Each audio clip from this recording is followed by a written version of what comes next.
Il a 28 ans, sociétaire du club de football SV Bergstein-Furt, je n'écorche pas le nom, je suppose, en Allemagne, fondateur de Smilation, une structure de coaching et surtout connaisseur du Mounen. J'ai le plaisir d'accueillir Hans-Dimitri Nguillet. Bonjour Dimitri. Bonjour, invité. Ai-je oublié quelque chose dans cette présentation liminaire? Ah oui, je me définis beaucoup plus comme un Mounen. Je crois que tu n'as rien oublié. Mais surtout, je fais partie de ceux-là qui pensent que tout est possible. Donc voilà, je suis un peu ce motivant entrepreneur, on va dire ça comme ça. Voilà. Dès votre plus jeune âge, vous êtes baigné dans le combat mené par votre père pour le retour des Banen dans leur terre ancestrale. C'est exact? Oui, je crois qu'à un moment, ça n'a pas été un choix pour tout Mounen. On est tous passés par là. Voilà, notre histoire est étroitement liée à celle de la terre. Donc voilà, tout le monde est passé par là tant qu'on est Mounen, quoi. Pouvez-vous nous rappeler les origines du peuple Banen?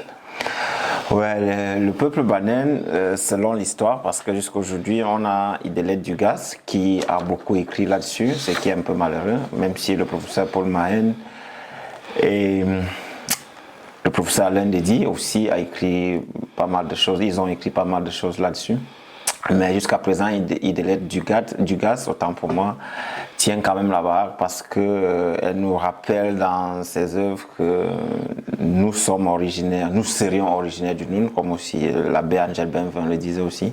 Nous serions originaires du Noun et que nous aurions traversé le Noun, de l'autre côté de la rive du Noun, donc vers le Vous pourriez Portugal. tout juste rappeler à nos téléspectateurs qui est Idelette Dugas? C'est une anthropologue d'origine française, elle est européenne, je crois française, qui a fait beaucoup de travaux sur l'origine du peuple Banen. Je ne sais pas pourquoi spécialement elle s'est intéressée à notre peuple.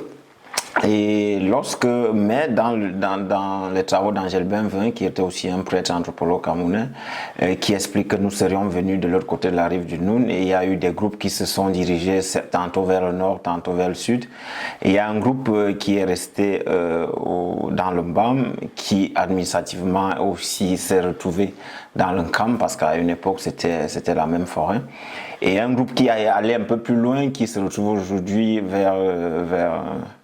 chez les Bénins, on les appelle les Bénins, ils ont totalement tout perdu de la langue. Donc, on a principalement trois grands groupes de Banen, ceux qui sont allés vers le nord du Noun, en traversant le Noun, ceux qui sont allés vers le sud, et ceux qui sont allés un peu plus au sud, en arrivant jusqu'à l'arrondissement, le département d'Union et Sceaux, qui probablement ont retrouvé beaucoup de vestiges qui sont semblables à ce que nous avons chez nous. Donc, les Banen sont originaires principalement de l'autre côté de la rive du Noun, et sont installés entre le Mbam et le Nkam.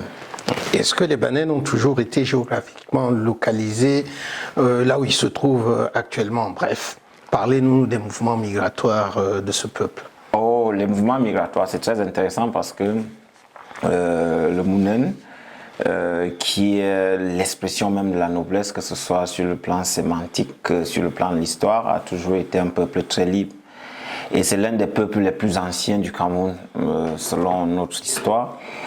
Et ils se sont déplacés de manière chronologique. Les premiers grands déplacements sont ceux de ces flux migratoires dont je parlais tout à l'heure, qui remontent à, je ne sais pas exactement, j'ai pas le temps, j'ai pas les chiffres exacts, mais les premiers vrais mouvements migratoires que nous connaissons datent de la période de l'esclavage. Et donc, les côtiers, dont je vais taire le nom, qui étaient en contact avec le colon, avaient trouvé une possibilité d'avoir une meilleure marchandise, permettez-moi l'expression, c'était le Mounen, parce qu'il est caractérisé par son physique qui est costaud. Et donc, ça, ce sont tous les vrais premiers mouvements migratoires des Banen, et qui ont été ramenés à la côte, qui ont été pour certains vendus pour l'esclavage à l'étranger. Puis, il y a eu une deuxième vague qui, elle, avait été aussi toujours dans le cadre de la colonisation, qui s'est retrouvée dans des zones qu'on appelait les grands chantiers, par exemple la construction du chemin de fer. Et selon certains historiens, parmi lesquels Achille Mbembe, qui nous expliquerait qu'il y a eu dans les travaux du village Ndjok, dans l'Union Ekele, ça se situerait quelque part dans l'Union Ekele, une grande partie de bananes qui avait été déportée là et dont le taux de mortalité aurait atteint les 70%. Donc, et la deuxième vague, elle a énormément péri. Mais après l'abolition des travaux forcés, c'est-à-dire après le départ du colon allemand, les Français qui, eux, avaient, ou bien la SDN qui, elle, avait opté pour des travaux forcés mais payés. Et les frères Banen qui avaient déjà connu ces grands travaux ont trouvé pas mal de rentrer chez eux, prendre leurs frais qui eux ils ont été payés dans les grands chantiers, qui ont travaillé dans les grands chantiers du Cameroun. Et là ils ont quand même pu se disséminer dans tout le territoire, dans les endroits où il y avait les grands chantiers comme Yaoundé Plantation, et Bolova, Loum Chantier, Mbanga et donc Kumba et consorts. Donc ça c'était le troisième grand flux migratoire. Puis vient la guerre des indépendances qui elle a vraiment été tragique et douloureuse jusqu'à aujourd'hui, qui se situerait entre les années 1950 et le début des années 60. Et avec vous convenez avec moi qu'avec la mort de Oumyobé, il y a eu beaucoup de peur dans les territoires qui avaient ou délibérément adhéré au mouvement, parce qu'il y a aussi une histoire sur le peuple Banen qui voudrait que le peuple Banen ait été une victime. Mais je pense pas, quand j'essaie de comparer et relire notre histoire et voir les témoignages de certains qui sont vivants, je fais ici appel au patriarche Jean-Claude Thomo, avec qui je travaille beaucoup, qui m'a apporté beaucoup, à mon père aussi. Je crois que le peuple Banen avait accepté au début des années 50 avec une adhésion vraiment massive, parce qu'il s'agissait quand même d'une histoire d'indépendance nationale. Et donc cette période-là qui a été douloureuse a poussé beaucoup de personnes après pendant la lutte pour l'indépendance à quitter leur territoire sous haute instruction de l'État de l'époque par les gardes camerounais qui à un moment avaient tiré sur du bétail et qui avaient demandé de libérer. Et du coup, on a créé ce que nous appelons aujourd'hui des groupements. Et donc, vous avez plus au sud du peuple Banen, il faut le rappeler, qui est séparé par une frontière géographique ou alors, mais c'est un peuple regroupé au même endroit. Donc, on a eu des pôles comme Ndekba Saben, qui est un regroupement. Il y a eu Eboti, il y a eu Yingi, où il y avait le plus grand pôle de regroupement, où on retrouve le plus grand groupe de Banen qu'on appelle les Indik Piakat, qui sont là, dans cette zone-là. Donc, je vais dire, le mouvement le plus fort et le plus dur pour le peuple Banen a été la guerre des indépendances que le peuple Banen, ma foi, avait soutenu, parce qu'il s'agissait d'une histoire d'indépendance, et qui n'avait pas soutenu ce projet était tout simplement un traître. Et donc, je crois personnellement, ça c'est mon analyse personnelle, que ça a été le plus grand coup qui a été porté au peuple Banen pour ces migrations. Et puis vous allez voir la création des endroits comme des quartiers comme Bopi, comme Bonadibon, vous en connaissez certainement, qui se sentent plus de Bonadibon que de, je sais pas, de Ndekvilla. Et puis ça n'a pas été facile. Ça n'a pas été facile pour eux, parce qu'on pourrait dire que c'est des choix, mais c'était des choix un peu forcés. Et donc vous avez dedans des Yidi qui sont devenus des Mbom qui sont devenus des Yidi, des Missi qui sont devenus des Kwedi, vous voyez. Donc il y a eu ce moment d'assimilation là. Donc les mouvements migratoires, si je dois me résumer, ont commencé avec l'esclavage. Et se sont probablement achevés, j'espère, avec le retour et les mouvements qui se passent chez nous, avec la guerre des indépendances. Et aujourd'hui, nous sommes toujours, on va dire, en pâture, parce que des villages entiers ont été rasés, des personnes ont été forcées de quitter leur territoire et se sont retrouvées dans une promiscuité sans pareil qui, jusqu'à aujourd'hui, n'a pas encore trouvé des réponses assez attendues. Voilà. Quelle est votre lecture du problème des terres banen alors ? Il faut souffler. C'est un sujet assez intéressant parce que, vous savez, la force du Mounen à son époque, Ifeyou ou Mounen même, ce qui veut dire un homme noble, un homme digne, c'était la terre. Et pendant toute toutes les générations, toutes les époques ont connu comme plus grande richesse la terre. Et lorsque vous êtes dépossédé de votre bien qui est la terre, vous êtes forcément à la perte de votre noblesse. Et donc le problème des terres bananières est un problème d'existence, un problème de survie et un problème même de reconstitution de notre identité. Je m'explique. Je vous disais tantôt au début des années 50 ou à la fin des années 50, surtout avec le décès du grand Oumyobé, beaucoup de Banènes étaient obligés de quitter leur terre parce que cette zone-là était considérée comme une zone hostile à l'État français représenté par l'État camerounais. La France ayant perdu la guerre en Algérie et en Indochine, il lui restait un seul endroit pour asseoir sa domination, c'était en Afrique centrale. Et donc il était hors de question que la libération du continent se passe aussi facilement au Cameroun. Et donc les Banènes qui peut-être à tort ou à raison se retrouvaient dans cette forêt équatoriale là, qui est située entre l'Nkam, la zone Bassa et l'Mbam, se sont retrouvés un peu victimes de leur situation géographique. Et donc, à un moment, ils ont été obligés de libérer ces territoires-là sur l'ordre des gardes camerounais, comme on les appelait à l'époque, ce qui est devenu aujourd'hui l'armée camerounaise.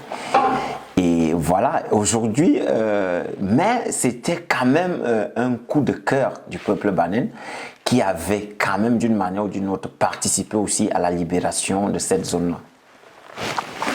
Et donc, nous allons dire que le problème des terres banènes,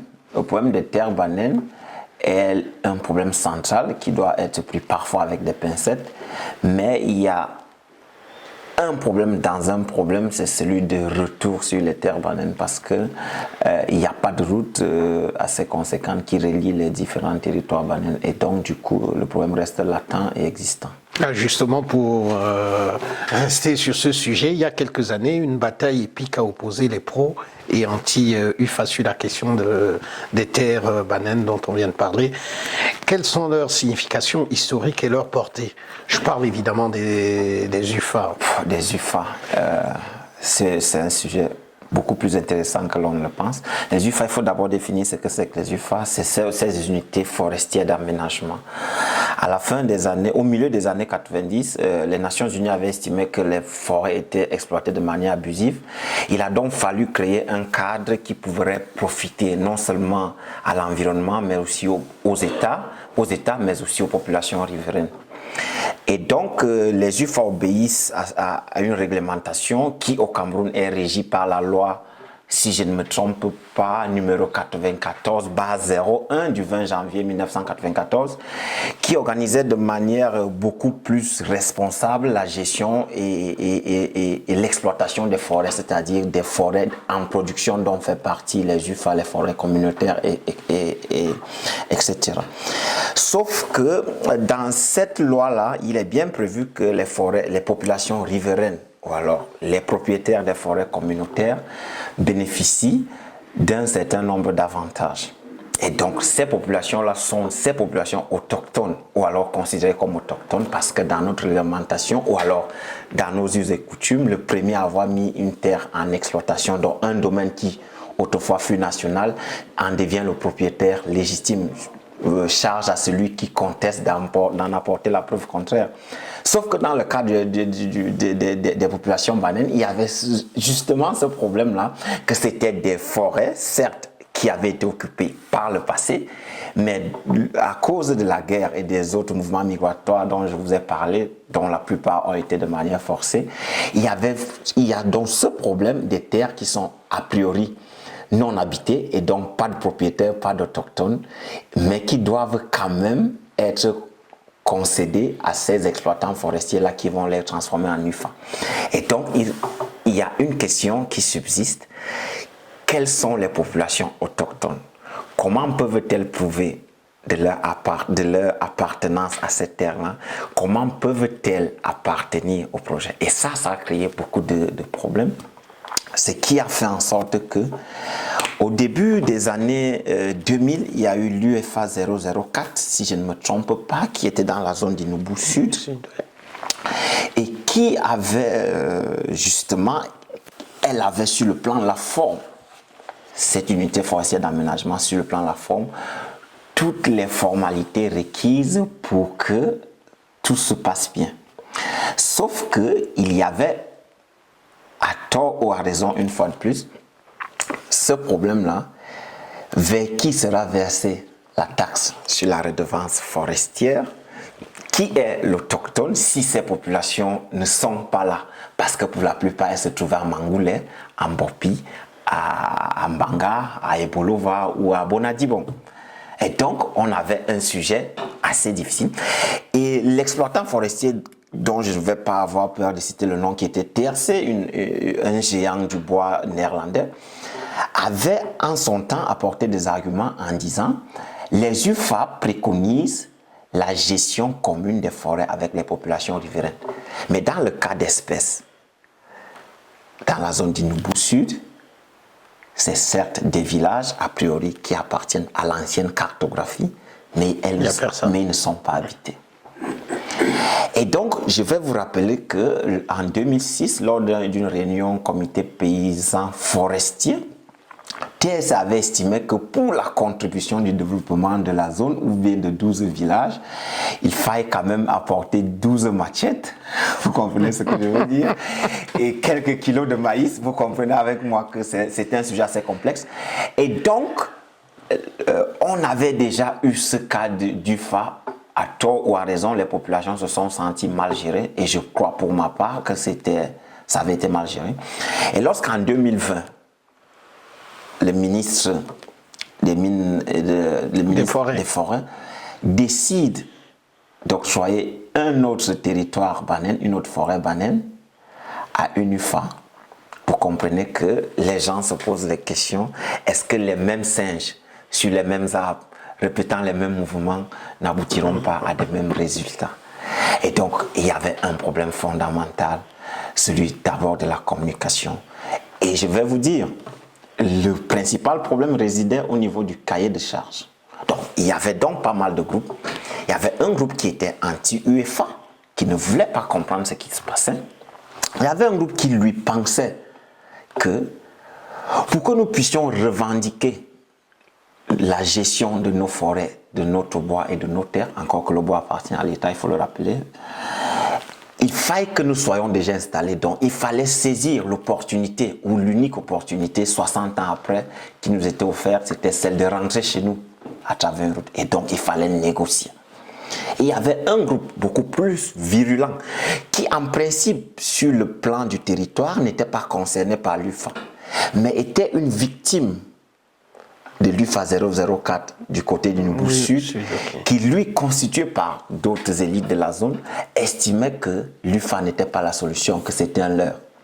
Et que lorsque l'UFA va s'installer et on va demander à l'UFA de gérer le cahier de charges ou de présenter le cahier de charges, elle évoquerait le fait que la zone n'est pas habitée, on va reprendre les mêmes et on va recommencer. Donc, il y a eu un problème de communication, mais avant le problème de communication, il y a eu un problème fondamental de la compréhension même de l'UFA.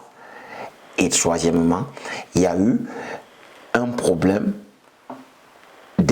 pas d'espoir, l'expression adéquate me manque, comment je vais dire ça, les gens ont perdu confiance en la gestion de la chose communautaire. Et donc, aujourd'hui, le décret avait été annulé et c'était un arrêté. Et puis, on est au même endroit, on fait du surplace. Mais personnellement, je n'ai pas de réponse. Est-ce que c'était une bonne chose d'avoir l'UFA? La question subsiste. Est-ce que c'était une mauvaise chose d'avoir l'UFA? La question aussi subsiste.